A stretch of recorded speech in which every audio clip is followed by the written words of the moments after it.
back, Knights fans, for the 4th edition of the Knights Baseball Roundup presented by FDUKnights.com. I'm your host, Gavin Neville.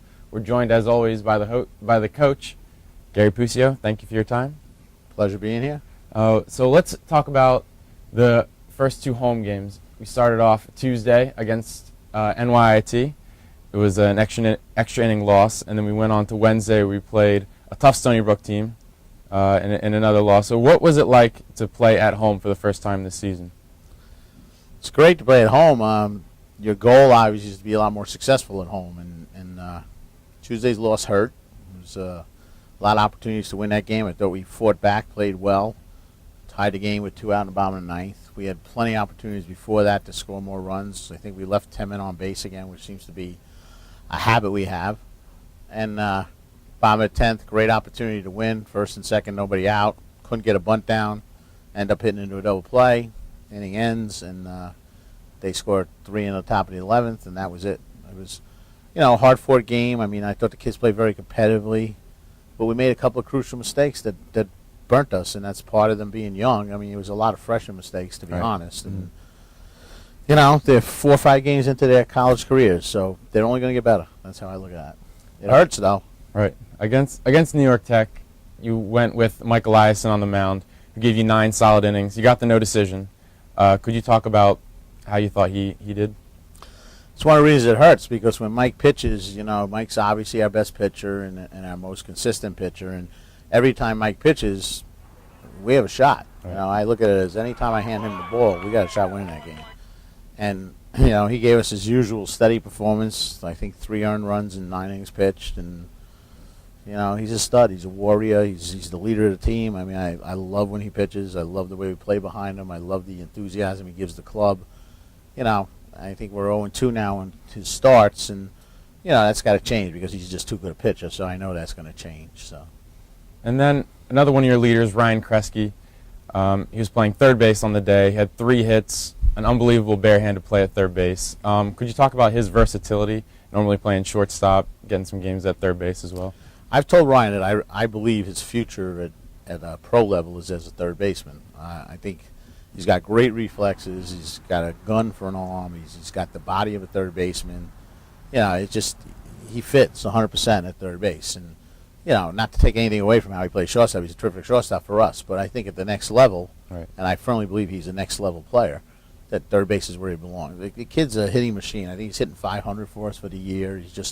He's consistent. The better the team we play, the better he hits. I think he was 3 for 4 against Davidson, and 3 for 3 against New York Tech the other day. He just, the kid's a solid player for us, and he's got a great future ahead of him. He really does.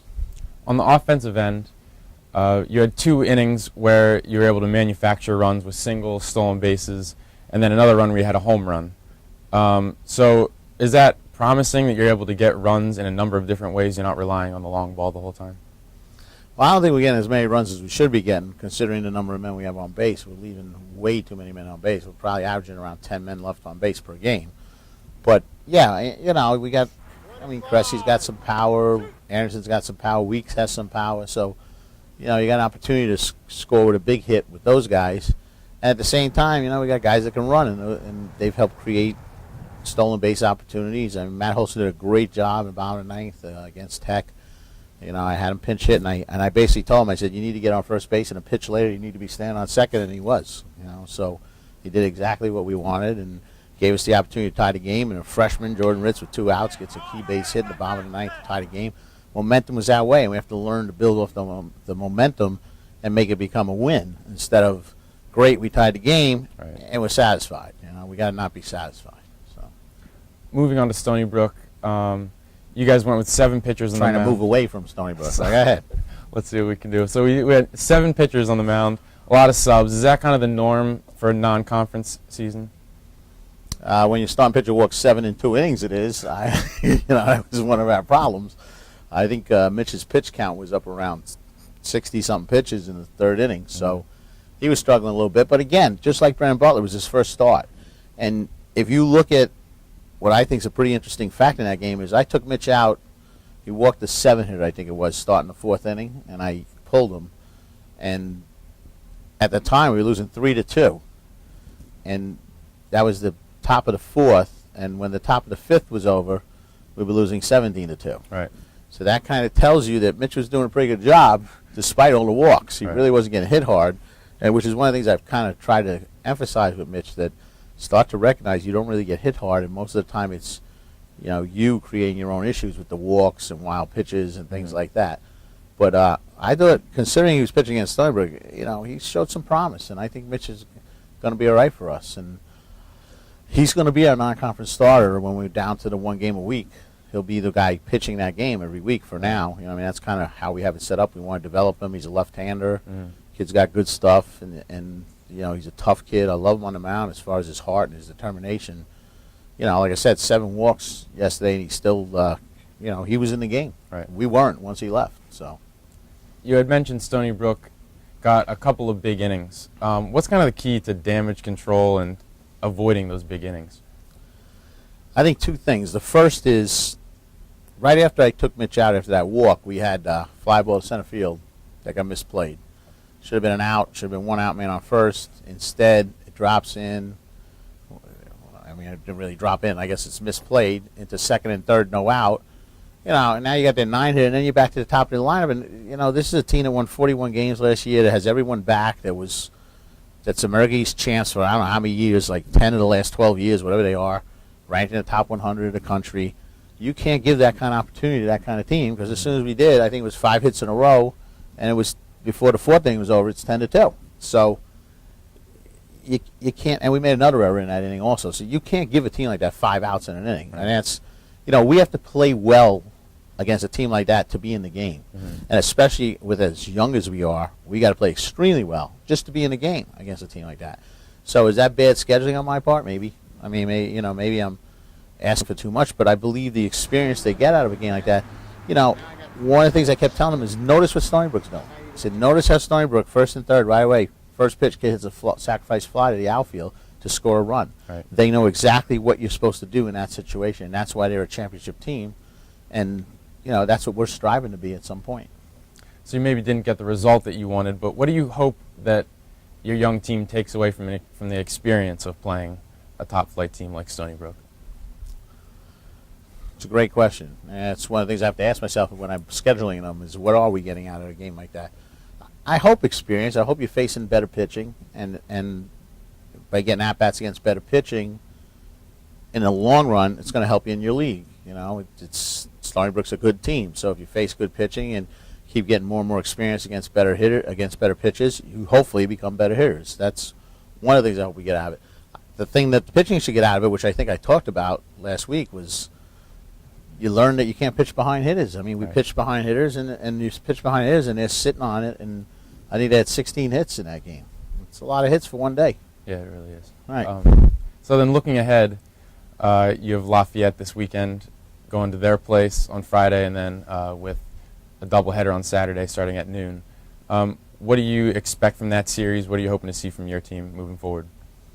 Lafayette's another team that's playing very well right now. They beat VMI 2 out of 3. They just beat Ryder the other day. They're a good ball club. And I told the guys, my goal is that we keep getting better. Obviously you want to produce some wins out of that, and hopefully, we walk away with a win or two before the weekend's out. But it's about getting better right now. And as I've said many times, I can't teach experience. And the more they play, the more they gain experience.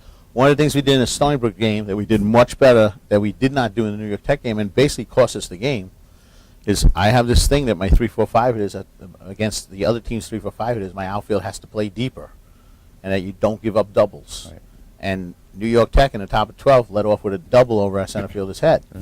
That shouldn't happen. Yesterday, as much as Stony Brook scored 17 runs, I know Carmona hit like 4 shots, who's their 3-hitter, that we caught up against the fence, right, because we were deep enough that they didn't leave the park. Of course, one of his shots did leave the park, but the other 4 at-bats, the kid had 5 at-bats. I think he hit the ball about 2,000 feet in total, and he went 1 for 5. So it's positioning of the outfield to know that, this kid's a power hitter. You got to be deeper. Let him dunk a single in. We'll take it. Right. Don't give up that ball off the fence. It's a double or a triple all the time.